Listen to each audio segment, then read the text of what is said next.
Hi friends, പുതിയ വീഡിയോയിലേക്ക് എല്ലാവർക്കും സ്വാഗതം. നിങ്ങളുടെ ബന്ധം അവസാനിച്ചു എന്നത് വ്യക്തമാക്കുന്ന രീതിയിൽ ബന്ധങ്ങളിൽ കാണപ്പെടുന്ന കുറച്ച് ലക്ഷണങ്ങൾ അല്ലെങ്കിൽ കുറച്ച് സയൻസ്, അതിനെക്കുറിച്ചാണ് ഇന്നത്തെ വീഡിയോയിൽ നമ്മൾ നോക്കാൻ പോകുന്നത്. നമ്മൾ സ്നേഹിക്കുന്ന വ്യക്തിയുമായിട്ട് ബന്ധപ്പെട്ട് നമ്മളെല്ലാവരും പലതരം ബുദ്ധിമുട്ടുകൾ അനുഭവിച്ചിട്ടുണ്ടാകും. വ്യത്യസ്തമായ അഭിപ്രായങ്ങളും സ്വതന്ത്ര ജീവിതവും പോലെ തന്നെ ഇടയ്ക്കിടയ്ക്കുള്ള വാദപ്രതിവാദങ്ങളും ആരോഗ്യകരമായ ബന്ധങ്ങളിൽ കാണുന്ന കാര്യങ്ങളാണ്. ഇതെല്ലാം ഒരിക്കലും ഒരു ബന്ധത്തിൽ ഉണ്ടാകുവാൻ പാടില്ലാത്ത കാര്യങ്ങൾ അല്ല. പക്ഷേ അഭിപ്രായ വ്യത്യാസങ്ങൾ പരസ്പര ബഹുമാനത്തെ തകർക്കാതെ ശ്രദ്ധിക്കുക. പലപ്പോഴും ഇത്തരം കാര്യങ്ങൾ ഒത്തുതീർപ്പുകൾ സാവധാനത്തിലാക്കുന്നു. അതിന് ഇടവരുത്താതിരിക്കാം. പെട്ടെന്നുള്ള വേർപിരിയൽ അതികഠിനവും അതുപോലെ തന്നെ ഒരു ഞെട്ടലും എല്ലാം കൊടുക്കുമെങ്കിലും ബന്ധം അവസാനിച്ചത് നമുക്ക് വ്യക്തമാകുന്നു. എന്നാൽ കൂടുതൽ ബന്ധങ്ങളിലും ഇത് അവസാനിച്ചുവോ, ഇതിൽ തുടരണമോ, ഇതാണോ ശരിക്കും സ്നേഹം, ഇനി ഇങ്ങനെ ആയിരിക്കുമോ, എല്ലാവരുടെയും ബന്ധം ഇതുപോലെ ആയിരിക്കുമോ, ഇത്തരം നിരവധി ചോദ്യങ്ങളുമായി തുടരുന്നതായിരിക്കും. അവർക്ക് വേണ്ടിയാണ് ഈ വീഡിയോ. ശരിക്കും ബന്ധങ്ങളെ ഏറ്റവും മോശം അവസ്ഥയിലേക്ക് കൊണ്ടുപോകുന്ന വിനാശകരമായ പ്രവൃത്തികൾ എന്താണെന്ന് നിങ്ങൾക്കറിയാമോ? വിമർശനം, പ്രതിരോധം, അവഹേളനം അല്ലെങ്കിൽ പരിഹസിക്കുക, നിശബ്ദമായിട്ടിരിക്കുക. ഇത്തരം കാര്യങ്ങളെല്ലാം പഠനങ്ങളിൽ വ്യക്തമായ ഏറ്റവും വിനാശകരമായ പെരുമാറ്റ രീതികളിൽ പെടുന്നവയാണ്. കുറച്ചുകൂടി വ്യക്തമായിട്ട് പറയുകയാണെങ്കിൽ കുറ്റപ്പെടുത്തുന്നത്, വെറുപ്പ് കാണിക്കുന്നത്, അവോയ്ഡ് ചെയ്യുന്നത്, ഒഴിവാക്കി മാറ്റി നിർത്തുന്നത്, പരിഹസിക്കുന്നത്, ഇത്തരം കാര്യങ്ങളെല്ലാം ഒരു ബന്ധത്തെ ഏറ്റവും മോശമായ രീതിയിൽ തന്നെ ബാധിക്കുന്നു. ഇത് ഞാൻ പറയുന്നതല്ല, പഠനങ്ങൾ പറയുന്നതാണ്. വിവാഹമോചനത്തിന്റെ ഏറ്റവും വലിയ കാരണം പരസ്പരം ബഹുമാനിക്കാത്തതും അവഹേളിക്കുന്നതുമാണെന്ന് പഠനങ്ങളിൽ തെളിയിക്കപ്പെട്ടിട്ടുണ്ട്. ഇവയിൽ ഏതെങ്കിലും ഒന്നോ അല്ലെങ്കിൽ അതിൽ കൂടുതലോ നിങ്ങളുടെ ബന്ധത്തിൽ ഉണ്ടെങ്കിൽ നിങ്ങളുടെ ബന്ധത്തെ സംരക്ഷിക്കാൻ വേണ്ട കാര്യങ്ങൾ ചെയ്യേണ്ട സമയം അതിക്രമിച്ചിരിക്കുന്നു. ഇനി നമുക്ക് നമ്മുടെ വീഡിയോയിലേക്ക് പോകാം. നിങ്ങളുടെ ബന്ധം അവസാനിച്ചു എന്നത് വ്യക്തമാക്കുന്ന രീതിയിൽ നിങ്ങൾക്ക് കാണാൻ പറ്റുന്ന കുറച്ച് ലക്ഷണങ്ങൾ അതെന്തൊക്കെയാണെന്ന് നോക്കാം. അതിൽ ഫസ്റ്റ് തന്നെ പറയുകയാണെങ്കിൽ വൈകാരിക ബന്ധമില്ല എന്നതാണ്. നിങ്ങളുടെ ബന്ധം അവസാനിച്ചു എന്നതിൻ്റെ ഒരു പ്രധാന സൂചനയാണിത്. തുടർന്നുള്ള സംസാരങ്ങളും പങ്കുവെക്കലുകളും ഒരു ബന്ധത്തിന്റെ ആഴത്തെയാണ് വ്യക്തമാക്കുന്നത്. ഇത്തരം സംസാരങ്ങളുടെയും സന്തോഷങ്ങളുടെയും സങ്കടങ്ങളുടെയും എല്ലാം പങ്കുവെക്കല്, അതുമല്ലെങ്കിൽ അത്തരത്തിൽ പരസ്പരം മനസ്സിലാക്കാൻ നിങ്ങൾക്ക് കഴിയുന്നില്ലെങ്കിൽ വൈകാരികമായിട്ടുള്ള അടുപ്പം കുറഞ്ഞു അല്ലെങ്കിൽ അതില്ലാതായി എന്നതാണ്. എന്തിനേറെ പതിവായിട്ടുള്ള തമാശകളും കുശലം പറയലുകളുമെല്ലാം അല്ലെങ്കിൽ പിണക്കങ്ങൾ, അതെല്ലാം ഇല്ലാതായാൽ വൈകാരികമായിട്ടുള്ള ബന്ധം കുറഞ്ഞു എന്നതാണ്. ഇനി അടുത്ത പോയിന്റ് നോക്കുകയാണെങ്കിൽ ആശയവിനിമയത്തിലെ തകരാറാണ്. സംസാരം, ചർച്ചകൾ, തർക്കങ്ങൾ എല്ലാം കുറഞ്ഞതായിട്ട് കാണാം. പോസിറ്റീവായിട്ടുള്ള കാര്യമായിക്കോട്ടെ നെഗറ്റീവായിട്ടുള്ള കാര്യമായിക്കോട്ടെ എന്തു തന്നെ ആകട്ടെ, ഇപ്പോൾ ഒന്നിനെക്കുറിച്ചും സംസാരിക്കാത്ത ഒരവസ്ഥ. പ്രശ്നങ്ങൾ മറച്ചു വെച്ചേക്കാം. അതിനെക്കുറിച്ച് പറയാനും സംസാരിക്കാനും നിങ്ങൾ പരസ്പരം ആഗ്രഹിക്കുന്നില്ല. ഒന്നും ചർച്ച ചെയ്യാനും പരിഹരിക്കാനും നിങ്ങൾ മുതിരുന്നില്ല. അതുകൊണ്ടൊന്നും യാതൊരു പ്രയോജനവും ഇല്ലെന്ന ഒരു ചിന്താഗതിയിലായിരിക്കും നിങ്ങൾ നിലനിൽക്കുന്നത്. വഴക്കിടാതെ എപ്പോഴും ഒരു ബന്ധം വിജയിക്കാനായിട്ട് ശ്രമിച്ചേക്കാം. പക്ഷേ അവർ അവഗണിക്കുകയോ അല്ലെങ്കിൽ നിസ്സാരമായിട്ട് കാണുകയോ നിഷേധിക്കുകയോ പരിഹസിക്കുകയോ എല്ലാം ചെയ്യുന്നു. അങ്ങനെ ഒരവസ്ഥയിൽ നിങ്ങളുടെ സ്വന്തം നെഗറ്റീവ് സ്വഭാവം മാറ്റാൻ നിങ്ങൾക്ക് കഴിയുമെന്ന് നിങ്ങൾക്ക് ആത്മവിശ്വാസം ഉണ്ടാകണമെന്നില്ല. ഇത്തരമൊരു സാഹചര്യത്തിൽ ബന്ധങ്ങളിൽ നിരാശ അനുഭവപ്പെട്ടേക്കാം. അങ്ങനെ വരുമ്പോൾ ആക്രമണാത്മകമായിട്ടോ അല്ലെങ്കിൽ സംഘർഷാത്മകമായിട്ടോ ഉള്ള ഒരു പെരുമാറ്റം നമ്മൾ അറിയാതെ തന്നെ നമ്മുടെ ഉള്ളിലെ ആ ഒരു ഊർജം പുറത്തുവിടാനായിട്ട് നമ്മളെ പ്രലോഭിപ്പിക്കും. ഒരു പ്രഷർ കുക്കർ പോലെ ആ ദേഷ്യമെല്ലാം നമ്മൾ അടക്കി വെച്ചിട്ട് ലാസ്റ്റ് അതെല്ലാം കൂടെ പൊട്ടിത്തെറിക്കുന്ന ഒരവസ്ഥ തൽക്കാലത്തേക്ക് നമുക്കൊരു സംതൃപ്തി നൽകും. എന്നാൽ നമ്മൾ ഒരുപാട് നാൾ അഡ്ജസ്റ്റ് ചെയ്തിട്ട് അവസാനം ഇങ്ങനെ ഒരു പെരുമാറ്റം നൽകുമ്പോൾ, അങ്ങനെ ഒരു കാര്യം സംഭവിച്ചു കഴിയുമ്പോൾ നിങ്ങളുടെ ഈ പെരുമാറ്റം വിശ്വാസം, ആദരവും എല്ലാം ഇല്ലാതാക്കുകയും പങ്കാളികൾ തമ്മിലുള്ള ഒരു ആശയവിനിമയം ഇല്ലാതാക്കുകയും ചെയ്യുന്നു. ഇനി അടുത്ത പോയിന്റ് നോക്കാം. ശാരീരിക അടുപ്പത്തിന് ഒരു ആകർഷണീയതയും ഉണ്ടാവുകയില്ല. ഒരു ബന്ധത്തിനിടയിൽ ശാരീരികമായിട്ടുള്ള ആ ഒരു അഭിലാഷവും അടുപ്പവും എല്ലാം കുറഞ്ഞു വരുന്നത് നിങ്ങൾ ശ്രദ്ധിച്ചാൽ മനസ്സിലാകും. എല്ലാ പ്രണയ രൂപങ്ങളിലുമുള്ള ശാരീരിക അടുപ്പം ഒരു ബന്ധത്തിന്റെ നിലനിൽപ്പിന് നിർണായകമാണ്. സ്പർശനം ഓക്സിറ്റോസിൻ പോലുള്ള ഹോർമോണുകളെ പുറത്തുവിടുന്നു. ഇത് സ്നേഹത്തിന്റെയും ബന്ധത്തിന്റെയും വികാരങ്ങളെ പിന്തുണയ്ക്കുന്നു. ലൈംഗികതയില്ലാതെ നിങ്ങൾക്ക് ഇപ്പോഴും അടുത്ത ശാരീരിക അടുപ്പം ഉണ്ടായിരിക്കാൻ കഴിയുമെങ്കിൽ, നിങ്ങൾ പങ്കാളിയെ ഇപ്പോഴും ആകർഷകമായിട്ട് കാണുന്നുവെങ്കിൽ നിങ്ങളുടെ ബന്ധത്തിന് അല്പം മുന്നോട്ട് പോകാനുള്ള സാധ്യതയുണ്ട്. എന്നാലും നിങ്ങളുടെ പങ്കാളിയിൽ നിങ്ങൾക്ക് താല്പര്യമില്ലെങ്കിൽ അത് പ്രശ്നങ്ങളെ സൂചിപ്പിക്കാം.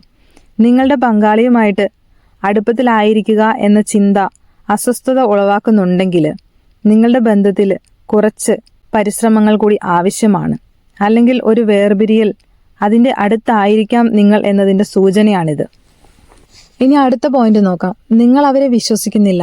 ഒരു ബന്ധത്തിലൂടെ അവിശ്വാസം കാട്ടുതീ പോലെ പടർന്നേക്കാം. അത് ഘട്ടം ഘട്ടമായിട്ട് സംഭവിക്കാം. ആദ്യം അത് നിങ്ങളുടെ പങ്കാളിയെ സംശയിക്കുന്നതിനും അവരുടെ വിശ്വാസ്യതയെയും ആശ്രയയോഗ്യതയെയും കുറിച്ചുള്ള അനിശ്ചിതത്വം തോന്നുന്നതുമായിരിക്കാം. സംശയം പരിഹരിക്കപ്പെട്ടില്ലെങ്കിൽ അത് സംശയമായിട്ട് തന്നെ വളരും. സംശയം എന്നത് തെളിവില്ലാത്ത വിശ്വാസമാണ്. ഇത് ഉത്കണ്ഠയ്ക്കും ഭയത്തിനും അസ്വസ്ഥതയ്ക്കും കാരണമാകുന്നു. ഇത് പലപ്പോഴും പ്രകടമാകാം. നിങ്ങൾ ഉത്കണ്ഠാകുലനാകുമ്പോൾ നിങ്ങൾ ഭയപ്പെടുന്നു. അത് നിങ്ങളെ തുറന്നതും അല്ലെങ്കിൽ ഒരു ദുർബലമാകുന്നതിൽ നിന്നുമെല്ലാം തടയുന്നു. ഒടുവിൽ നിങ്ങൾക്ക് ഭയം തോന്നുമ്പോൾ നിങ്ങൾ പിൻവാങ്ങുന്നു. ശരിക്കും വിശ്വാസമാണ് ഒരു ബന്ധത്തിന്റെ അടിത്തറ. അതിന്റെ അഭാവം ബന്ധത്തെ ഉള്ളിൽ നിന്ന് കാർന്നു തിന്നുന്നു. നിങ്ങളുടെ കൂടെയുള്ള വ്യക്തിയെ വിശ്വസിക്കാൻ കഴിയില്ലെന്ന് നിങ്ങൾക്ക് തോന്നുന്നുവെങ്കിൽ അത് അർത്ഥവത്തായ ഏതൊരു ബന്ധത്തിനും തടസ്സമാകും. അത് വീണ്ടെടുക്കുന്നതിന് രണ്ട് പങ്കാളികളും വിശ്വാസത്തിൽ മാത്രമല്ല, ആദ്യം തന്നെ തകർച്ചയിലേക്ക് നയിക്കുന്ന പ്രശ്നങ്ങളുടെ മൂലകാരണങ്ങൾ കണ്ടുപിടിച്ച് അതിൽ ശ്രദ്ധ കേന്ദ്രീകരിക്കേണ്ടതുണ്ട്. ഇനി അടുത്ത പോയിന്റ് നോക്കാം. മറ്റുള്ളവരെക്കുറിച്ച് ഭാവനയിൽ കാണുന്നത്. നിങ്ങളുടെ ആ ഒരു ഫാന്റസിയിൽ നിങ്ങളുടെ പങ്കാളിയേക്കാളും കൂടുതൽ മറ്റൊരു വ്യക്തിയെ നിങ്ങൾ കാണുന്നുണ്ടോ? അല്ലെങ്കിൽ മറ്റൊരു വ്യക്തിയെക്കുറിച്ച് നിങ്ങൾ ചിന്തിക്കുന്നുണ്ടോ? ആ വ്യക്തിയുടെ കൂടെ ഒരു ലൈഫ്, അതെല്ലാം നിങ്ങൾ സ്വപ്നം കാണുന്നുണ്ടോ? അല്ലെങ്കിൽ അങ്ങനെയുള്ള ഒരു ഡ്രീമും കാര്യങ്ങളെല്ലാം നിങ്ങൾക്ക് വരുന്നുണ്ടോ എന്നുള്ളത് നിങ്ങൾ ശ്രദ്ധിക്കുക. ഇതൊരു സാധാരണമായിട്ടുള്ള കാര്യമാണ്. ഭാവനയല്ലേ എന്നെല്ലാം കരുതി വിട്ടുകളയേണ്ട കാര്യമില്ല. ഇവിടെ നിർണ്ണയിക്കുന്ന ഘടകം നിങ്ങളുടെ ഭാവന നിങ്ങളുടെ സമാധാനത്തിലേക്ക് എത്രത്തോളം നുഴഞ്ഞു കയറുന്നു എന്നതാണ്. ഇത് സ്വാഭാവികവും പോസിറ്റീവുമായിട്ട് നിങ്ങൾക്ക് തോന്നുന്നുണ്ടോ? അതോ നിങ്ങൾ കുറ്റബോധത്താൽ വലയുന്നുണ്ടോ? ഇത് നിങ്ങളുടെ പങ്കാളിയിൽ നിന്ന് നിങ്ങളെ വ്യതിചലിപ്പിക്കുന്നുണ്ടോ? അതോ മറ്റൊരാളുമായിട്ടുള്ള പൂർണ്ണ ബന്ധത്തെക്കുറിച്ചാണോ ഇത് വ്യക്തമാക്കുന്നത്? അത് നിങ്ങൾക്കറിയാവുന്ന ഒരാളാണോ? ഇങ്ങനെ നിങ്ങൾ ചോദിക്കേണ്ട നിരവധി ചോദ്യങ്ങളുണ്ട്. നിങ്ങൾ സ്വയം ചോദിക്കേണ്ട നിരവധി ചോദ്യങ്ങളുണ്ട്. ഈ ചോദ്യങ്ങൾക്കുള്ള ഉത്തരങ്ങളിൽ നിന്നാണ് നിങ്ങളുടെ ബന്ധം എത്രത്തോളം ദുർബലപ്പെട്ടിട്ടുണ്ട് എന്നുള്ളത് നിങ്ങൾക്ക് മനസ്സിലാക്കാൻ സാധിക്കുകയുള്ളൂ. ഇനി അടുത്ത പോയിന്റിലേക്ക് പോകാം. നിങ്ങൾ പരസ്പരം പിന്തുണയ്ക്കുന്നില്ല. വ്യത്യസ്ത ലക്ഷ്യങ്ങളാണുള്ളത്. നിങ്ങൾ വിഷമിക്കുമ്പോഴോ ആവേശകരമായ എന്തെങ്കിലും കാര്യങ്ങൾ ആഘോഷിക്കുമ്പോഴോ നിങ്ങളെ പിന്തുണയ്ക്കാനും പ്രോത്സാഹിപ്പിക്കാനും ഒപ്പം ആഘോഷങ്ങളിൽ പങ്കുചേരാനും ഒരു പങ്കാളി ഉണ്ടായിരിക്കുന്നത് ബന്ധങ്ങളുടെ സന്തോഷങ്ങളിൽ ഏറ്റവും മികച്ച ഒരു കാര്യമാണ്. പ്രധാനപ്പെട്ട സമയങ്ങളിൽ നിങ്ങളുടെ പ്രധാന വ്യക്തി അവിടെ ഇല്ലാതിരിക്കുന്നത് വേർപിരിയലിനെ സൂചിപ്പിക്കുന്നു. ഒരു ബന്ധത്തിൽ അംഗീകരിക്കാൻ ഏറ്റവും ബുദ്ധിമുട്ടുള്ള ഒരു പ്രശ്നം പങ്കാളികൾ വ്യത്യസ്തമായ കാര്യങ്ങൾ ആഗ്രഹിക്കുകയും മറ്റൊരാളെ പിന്തുണയ്ക്കാൻ കഴിയാതിരിക്കുകയോ ചെയ്യാതിരിക്കുകയോ എല്ലാം ചെയ്യുമ്പോഴാണ്. നിങ്ങൾ പരസ്പരം എത്ര ആഴത്തിൽ കെയർ ചെയ്യുന്നുണ്ടെങ്കിലും ജീവിതത്തിൽ ഒരേ കാര്യങ്ങൾക്കായിട്ട് നിങ്ങൾ ആസൂത്രണം ചെയ്യുന്നില്ല, പ്ലാനുകളൊന്നും ചെയ്യുന്നില്ലെങ്കിൽ നിങ്ങളുടെ പ്രതീക്ഷകൾ പുനഃസ്ഥാപിക്കുക എന്നത് പ്രയാസകരമാണ്. ദമ്പതികൾ എന്ന നിലയിൽ പരസ്പരം സന്തോഷിക്കാൻ നിങ്ങൾ സമയം കണ്ടെത്തുന്നില്ലെങ്കിൽ ഇതെല്ലാം നിങ്ങളുടെ ബന്ധം തകർന്നുകൊണ്ടിരിക്കുന്നതിൻ്റെ സൂചനയാണ് എന്നത് നിങ്ങൾ മനസ്സിലാക്കുക. ഇത് അവഗണിക്കാതിരിക്കുക. ഇനി അടുത്ത പോയിന്റ് നോക്കാം. നിങ്ങൾക്ക് ഒരുമിച്ച് ഒരു ഭാവി സങ്കല്പിക്കാൻ കഴിയില്ല. നിങ്ങളുടെ ജീവിതവും പങ്കാളിത്തവും ഒരുമിച്ച് സൃഷ്ടിക്കുമ്പോൾ ഒരുമിച്ച് പങ്കിടുന്ന ഭാവിയെക്കുറിച്ചുള്ള ധാരണയാണ് ശാശ്വത ബന്ധങ്ങളുടെ ഒരു വലിയ ഘടകം. ഭാവിയെക്കുറിച്ചുള്ള കാഴ്ചപ്പാട് യോജിക്കുന്നില്ലെങ്കിൽ, അല്ലെങ്കിൽ നിങ്ങൾ ഭാവി പദ്ധതികളെക്കുറിച്ച് സംസാരിക്കുന്നത് പൂർണ്ണമായും നിർത്തിയിട്ടുണ്ടെങ്കിൽ അതൊരു ബന്ധം അവസാനിക്കുന്നതിൻ്റെ സൂചനയായിരിക്കാം. ഇതിൽ പറയുന്ന ഈ പോയിന്റുകളെല്ലാം അല്ലെങ്കിൽ ഏതെങ്കിലുമൊക്കെ പോയിന്റുകൾ നിങ്ങളുടെ ബന്ധങ്ങളിൽ നിങ്ങൾക്ക് കണ്ടെത്താൻ സാധിക്കുന്നുണ്ടെങ്കിൽ ആ ബന്ധത്തിനെ വിട്ടുകളയാതെ നിങ്ങൾക്ക് അത് പ്രൊട്ടക്റ്റ് ചെയ്ത് ആ ബന്ധം നഷ്ടപ്പെടുത്താതെ ആ ബന്ധത്തിനെ നല്ല രീതിയിൽ മുന്നോട്ട് കൊണ്ടുപോകാൻ നിങ്ങൾ ആഗ്രഹിക്കുന്നുണ്ടെങ്കിൽ ശരിക്കും ഒരു ജോലി ചെയ്യാൻ നിങ്ങൾക്കൊരു കാരണം ഉണ്ടായിരിക്കണം. അല്ലെങ്കിൽ നിങ്ങൾ ആ ജോലി സ്നേഹിക്കണം, ഇഷ്ടപ്പെട്ട് ചെയ്യണം. അങ്ങനെയൊക്കെയുള്ള ചെറിയ ചെറിയ കാരണങ്ങളുണ്ട്. അതുപോലെ എന്തെങ്കിലും ഒരു കാരണം നിങ്ങൾ കണ്ടെത്തണം. നിങ്ങൾക്കിടയിലുള്ള ആ ഒരു പ്രശ്നം മാറിക്കഴിഞ്ഞാലും, അല്ലെങ്കിൽ ഞാൻ ഇപ്പോഴും എൻ്റെ പങ്കാളിയെ സ്നേഹിക്കുകയും വിശ്വസിക്കുകയും ബഹുമാനിക്കുകയും എല്ലാം ചെയ്യുന്നുണ്ടോ, ഞങ്ങൾക്കിടയിൽ ഇപ്പോഴും പ്രധാനപ്പെട്ട എന്തെല്ലാം കാര്യങ്ങൾ കണക്റ്റ് ആകുന്നുണ്ടോ എന്നുള്ളത് നിങ്ങൾ മനസ്സിലാക്കുക. എന്നിട്ട് ആ ബന്ധം നല്ല രീതിയിൽ മുന്നോട്ട് കൊണ്ടുപോകാനായിട്ടുള്ള മാർഗങ്ങളും നിങ്ങൾ കണ്ടെത്തുക. ഇത്തരം കാര്യങ്ങളിലൂടെ ആ ബന്ധം അവസാനിച്ചു, അല്ലെങ്കിൽ ഇത്തരം നെഗറ്റീവായിട്ടുള്ള അനുഭവങ്ങൾ അല്ലെങ്കിൽ ഇത്തരത്തിലുള്ള സൈനുകൾ, ലക്ഷണങ്ങളെല്ലാം നിങ്ങളുടെ ബന്ധം അവസാനിച്ചു എന്നതിൻ്റെ മാത്രം സൂചനകളല്ല.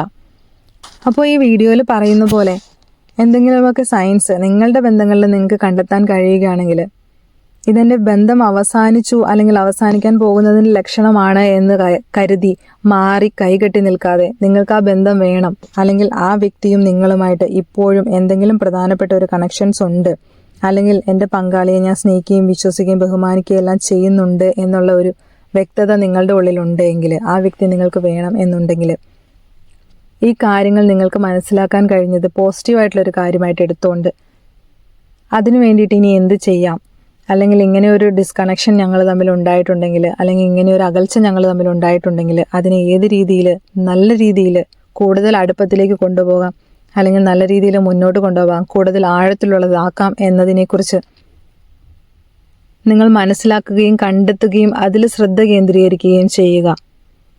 നമ്മുടെ പ്രിയപ്പെട്ടവരെ വിട്ടുകളയാതെ കൂടെ നിർത്താനായിട്ട് ശ്രമിക്കുക. Thank you.